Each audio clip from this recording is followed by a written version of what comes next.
Brian, how many cows did you pay for your wife? What did your father think when you brought Brian home instead of like a Moran? If the wrong person in immigration saw this video, they'd be like, that guy is not going to be a citizen. Friends, welcome to Kenya. A few days ago, while sitting at a campfire in the African bush, we had the pleasure of meeting a couple who since hasn't left our minds. Their names are Brian and Selena, an American man and a Maasai woman. And in this video, we want to share their story. It's a story of culture shocks and hardships. When Selena introduced me to her dad, and he just started spitting into my face, like all over my face. A tale of love and persistence. So I'll have to raise my daughter to know that in Kenya, she's white. In America, she's considered black. But most of all, their relationship is a living proof of how learning and understanding new cultures can lead to truly beautiful outcomes that no one could have predicted. A lot of the cultural differences just kind of, they just kind of melt away right there. And to meet those cool people, we have come to a place called Boma Noma in southern Kenya. Hello. Hello. Karibu, guys. Karibu. Welcome to Boma Noma. Hi, how are you? Good, how are you? Straight away, we were greeted warmly and guided to the so-called Hall of Fame. Yeah, Brian and Selena have all the flags that have visited this place. Estonia is number 69 in Boma Noma. 69! The child in me. The first Estonians. Let's try not to fuck it up. From the very first moment on the property, we somehow felt free and relaxed. And so, as we finished with the essentials, it was time to go for a little tour. This place is called Boma Noma. It sounds like a fun word, but does it have a meaning as well? It does. So Boma in Swahili is a traditional homestead, and Noma is slang for badass. So Boma Noma means a badass traditional African homestead, which is kind of the vibe we were going for. As we walked around, there was definitely things that you would expect to see in a common eco lodge. And over this way is kind of most of our accommodations. We have 3 cottages. We've got a dormitory with 6 beds in it. This is our bathroom. However, compared to other lodges we had seen, there was much more that we simply couldn't explain. Firstly, it was packed with locals who praised Boma Noma like their life depended on it. It's the safe place, cool air, fresh air. Brian and Selena, they have been like friends. But also, contrasting with the dry landscapes that surrounded the place, here everything was green. These are all sweet potatoes. This is cassava. These will be pumpkins. And all these trees, as they grow in, it will become forest here. Oh my god. That is super cool. The tree is full of yellow birds and they're like the weavers. Somehow, these 2 people from totally different backgrounds had not only managed to turn a desert into an oasis, but also they had created a space that was loved by people from all over the world, while at the same time helping the indigenous community that surrounded them. This is absolutely crazy what I just heard. This place is changing lives, and mostly the people who work here. It felt like some sort of dark magic, and suddenly we felt our heads filling with all sorts of questions. And to understand their story, we needed to start from the very beginning. So I first want to ask you, where did you grow up? I grew up in a Maasai village. Let's say 2 hours drive from here. Yeah, and what was it like? What was your childhood like? So my childhood involved a purely nomadic pastoralist lifestyle. So my home would be moving around, following the rain patterns. And so it was very fun to be living in different places.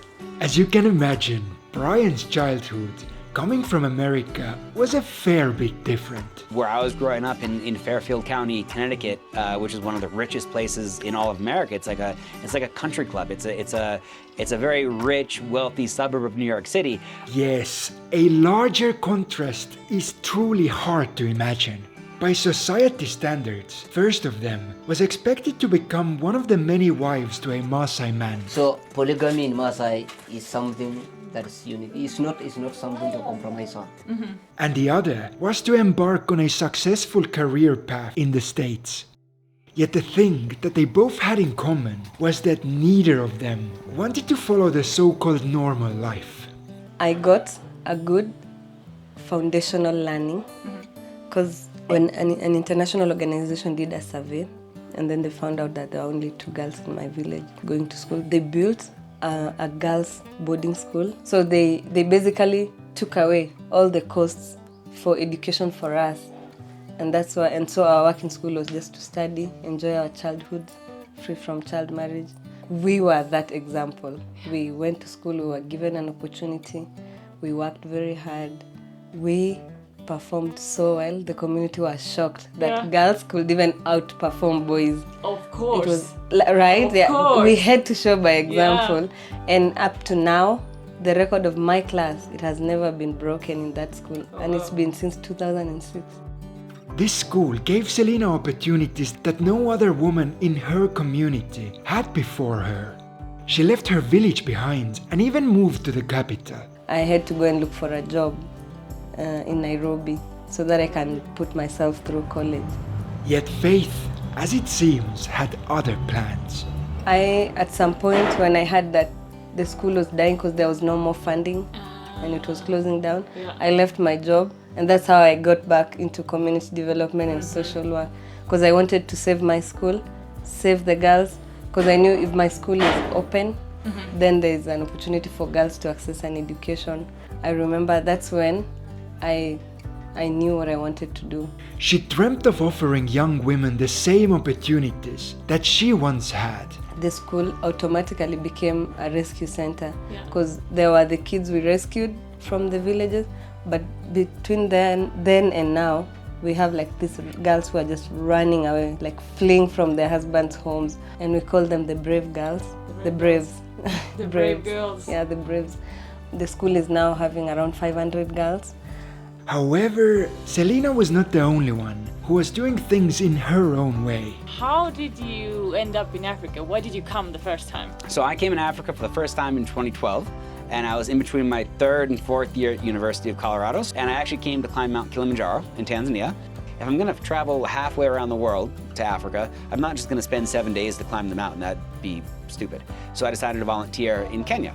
And I went into Western Kenya, and that's where I was introduced to the life of street kids. 5-year-olds, 4-year-olds, 8-year-olds, living in the streets, homeless, huffing toxic glue. And I went back to the University of Colorado to finish my final year of university and started a nonprofit organization called Arrive Kenya to come back to Africa and help build orphanages and schools and rescue kids off the street. The work that Brian did literally changed the life of thousands. And I did that for 7 years, and we built 2 orphanages, both in Western Kenya, in a place called Kisii and then in Migori. Yet little did neither of them know that there was more to this community and work than they could have ever hoped for. So you learned Swahili, you came back to Kenya, you started the non-profit. How did you meet Selina, your wife? I met Brian, I think 8 or 9 years ago. We got introduced by a friend, a very, very dear friend of ours. So it was basically a mutual friend, and then Selina and I met, and we fast traveled a lot. We went to many places. We walked across East Africa on foot for 58 days. And when you're hot and it's 10 in the morning and you're hungry and you still have 25 miles to walk and you have a heavy bag on your back and the sun is beating down on you and you're thirsty and your legs hurt from the day before, I mean, that is when you really, really get to know someone. On paper, it looked like the perfect match. 2 wonderful individuals who had dedicated themselves to helping others. But as you can imagine, their new relationship came with a new set of challenges. What I have to navigate being with Brian is the fact that we come from 2 very different cultures. Maasais, you see, are historically nomadic cattle herders. We are one of the Maasai and one of the tribes in the world that are still really working hard to hold on to their beautiful culture. They're Christian, but they believe that when God sent them on the ground, then they had a tail of the cow. They're holding cow's tail. And in this society, fathers still hold most of the decision-making privileges when it comes to their daughters. What did your father think when you brought Brian home instead of like a Moran? Well, by then they already knew that when they put me to school, they already know that I could turn out to be anything because I told them that. And even though Selina had warned her parents, then for Brian, there was still a lot to learn. When Selina introduced me to her dad for the first time, and he was wearing traditional Maasai gear, and he had a big, shuka Maasai blanket on, and he put it over my head, and it was over his head, so we were underneath this blanket, and I thought he was gonna kind of whisper something into my ear, and he just started spitting into my face, like, poof, poof, poof, all over my face, and I was like, what the fuck is going on? And he took it off, and I later learned that in Maasai, being spit on is actually a blessing. So it was him giving me his blessing that he liked me. And of course, there was also a few surprises for Selina's family. So we have spent a fair bit of time in Maasai land by now, and we've realized that when you marry a Maasai woman, there's a certain tradition that you need to follow. Brian, how many cows did you pay for your wife? I didn't pay any, and there's a few reasons. One, Selina's family is a bit progressive, and they realized that with the amount of resources I was dumping into building this business, it would benefit the entire family. And that was, in one way, a form of a dowry.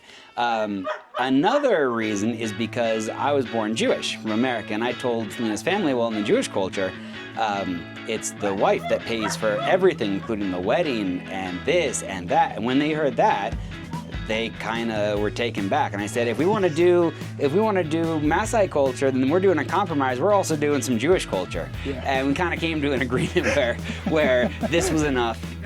In 2021, despite all odds, they had a beautiful wedding. But not like in fairy tales. The marriage in real life only marks the beginning of things. And suddenly, such small cultural mismatches became a part of their everyday lives. We live in an area where people are malnourished. So I'm this guy who's running, which is burning calories, where our neighbors literally don't have enough food to survive. There's just that misconception that if you're dating from a race, mostly from the West or the East, you have a lot of money. Like, they don't think poverty exists in the West. I thought I was just marrying Selina. Apparently I was marrying Selina's entire family. I think Mzungus are too you are late. You guys are too serious with life. Relax, loosen up, Every person here can dance. I'm shit out of luck. I'm both. So how have you handled parties and things like this where people dance? Yeah, I cannot avoid dancing. I get into it. I just have to be sufficiently intoxicated to where I don't care how much of a fool I look like. But over time, especially because now we live in Maasai land, I've been around the Maasai people. I've learned very early on in Kenya, I have to pick my battles. And just like that, little by little, they adjusted to their new life. Brian, what's the secret to a happy marriage? Limit your expectations. If it's 0, it's better. I think for us, it's compromise, because we really do come from very different cultures. You are not only putting pressure on yourself, but you're also putting pressure on that person you're expecting that from. Selina speaks perfect English, so do I. I speak perfect Swahili, so does Selina. So we're able to communicate in 2 languages completely fluently. So there's never a misunderstanding. Love also. Love? Love should be enough. Yeah. A lot of the cultural differences just kind of, they just kind of melt away right there. However, just as they had found balance in their new reality, life of course found a way to surprise them. And on one beautiful day, they realized that they were expecting. And we started a family together. Looking from the outside, this might have seemed like the point where Brian and Selina would have to turn a new page in their lives and stop the work that they had dedicated years of their lives to. Because now, instead of the street kids, they were the ones that needed a stable place to raise a family. My wife got pregnant with our first daughter, so we said, oh no, now we need some more space. This is pretty much where it started. This Yep. is your home. This was what we built first, just a very simple home. we came here thinking we were just gonna build a home for ourselves. And we built ourselves a home, a kitchen, a bathroom, and my wife, who studied permaculture, started with the farm. And even here in East Africa, there's frozen. You can't go anywhere without frozen. Yep. And we started making friends, and the friends would come over, and the only place to hang out was inside of our home. Fine, we had a great time. People started bringing alcohol. We had an even better time. We'd have fun little parties in our home. But then someone from Germany came and took a video of my wife in the farm, and that video went viral, and it got 1-point-something million views on YouTube. So we started getting emails from people all over the world, can we come visit? At the same time, we were making more friends, and they were bringing more alcohol and more parties, and then we built Boma Noma. With their own new home in the center of the property. On the one side, new cottages started appearing that people from all over the world wanted to visit. So it was never the plan to build an eco-lodge. It was because people decided to come here, whether it was because of us, whether it was because of the energy, or whatever the reason, people decided they wanted to come and spend their time here. Yet on the other side, behind the house, Selina could put her skills and education in permaculture into good use. Because my community, the Maasai, they're the best example of like working in harmony with nature. We are the nature people. We get everything from nature. So permaculture basically is working with nature and not against nature. So in permaculture, when we take care of our earth has abundance. It will give us abundance.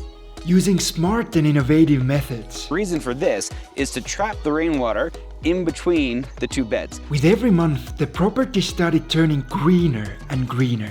And not surprisingly, soon the neighbors became interested. But there's trees all over the place. And look, yeah, so like for my people, seeing is believing. So now when they see, we are like, this is the same climate as your home. Just come, get the skill, get the knowledge, volunteer. And then when you want to start one, we all come and we do together. Yeah, many hands make the work easier. The world nowadays is changing fast, and Maasais are known as the cattle growers. They had cows. This was like the most important thing. You know, by the way, Maasai and a cow is one thing. Yeah. It's like a woman and a husband. But now a lot of the land is becoming private, so they need to think about new ways to get food, and agriculture is definitely one of the answers. Most of the things we do is support with education. We have education programs like a scholarship program, school outreaches. We go mentor girls and boys. And also we do a lot of regenerative agriculture projects. Like you've seen the Boma Noma farm, which is a community demonstration center. So what we do, we let our neighbors and the local community come and learn how to grow food from seed to plate. Because it was never part of our tradition, growing food. And while being here, we even saw how people came here for this knowledge, so that they could take those skills home with them. And today I decided like I want to come here and maybe get some seeds because they are normally doing organic farming. I wanted to try something like a garden. Yes, organic. That's amazing. Yeah. Brian is a very good friend also to us. Yeah. And he's also engaged with the locals very many ways. So there it was. At first it seemed like building a home would mean the end of the work they were doing together with the community. Then now the reality couldn't have been further from the truth. Brian, we've noticed that there's a lot of locals around. They're in the bar, they come to say hello, and you are interwoven with the community. So what we intentionally decided to do was involve the community and make sure they know that as we do better, they do better. And the way we do that is by incorporating our neighbors, mostly local women. They sell us things like charcoal or firewood. They come to wash our guest clothes. If our guest needs clothes washed, then the women will come and they get paid for all of this. And the money that they get, they send their kids to school, they buy food for their family. So they know that the more business Boma Noma does, the more chickens they're going to sell us, the more firewood they're going to sell us, the more times they're going to be washing our guests' clothes. Be it luck, coincidence or faith, but building Boma Noma had suddenly solved most of Brian and Selina's challenges. They now had a place from where they could continue helping others, but also a home where to raise their family. Even if they were doing something, yes? take my diaper off. What? Okay, Yeah. we'll do it over here. They had found balance. And what a great environment for a child to grow up in, where she can just walk out of the house and walk into the organic farm and harvest some food that is going to be her lunch later. It's going to be her lunch. And you combine that with meeting people from all around the world coming in, it's a pretty cool childhood. That camera's standing up, I know, because it has legs. After hours of exchanging stories, all of a sudden we understood where this mysterious feeling that we felt from the very moment we stepped onto the property was coming from. What is the most positive thing about living with Brian, with a Musungu? You can point him out from the crowd. Of course, he's unique. He's from another race. But most of the time, I see him as Brian, not Mzungu. I think the most shocking thing just in general is how accepting people have been of me being here, of how accepting they've been for me to come uproot my life in America and build a new life here. It was the same feeling you get when you're sitting next to a friend that is truly happy. It's an emotion that radiates out of a person and makes others around them feel the same. There's not a lot of words for me to describe this place other than family, kindness, abundance. And don't get me wrong, there of course are still many challenges ahead for this family. So I'll have to raise my daughter to know that in Kenya, she's white. She could be considered white. In Kenya. In America, she's considered black. So that she knows that first of all. So that's one thing that is funny and that I need to navigate and figure out how best to address. But to every challenge, there's also positive sides. Here, every day you never know what to expect. Every day is totally different. The chaos is something that I actually really like about living here. But when I'm here, I don't miss living in America. And when I'm in America, I miss living here. So on a subconscious level, that tells me that I should be here. Yeah. And to us, their story was the perfect example of why, after 10 years of traveling the world, we still keep on pushing forward. And I think someone can really grow only when they're out of their comfort zone. And the more you're out of your comfort zone, the more you learn to be comfortable being uncomfortable. They have figured out how combining different traditions can lead to things that are new and beautiful. And we try and take the best parts of each culture and combine them to make our own culture. The same thing goes for our parenting. They've realized how adding their strengths can make this world a better place for everyone around them. We go mentor girls and boys and just remind them that there's a whole world out there waiting for them and that they have a full potential that they need to explore. But perhaps most importantly, they're a perfect example of how happiness is not something that you find in a book or a web page, but instead you really do need to get out there, because there's no telling where exactly it can be found. Do you have one thing or a message? Let's say the whole world sees this video. I guess keep going. Keep going. Yeah. Keep moving. And I think with love, we can heal our world and make it happy. Yeah. I would say if the whole world would see this video, I would say log on to www.bomanoma.com and reserve a private cottage and let us plan your safari to Kenya. Love it. Love it. Love it. Love it. Friends, thank you for watching. And to see more of the amazing nature and culture that Africa has to offer, make sure to watch this playlist next. Take care and bye.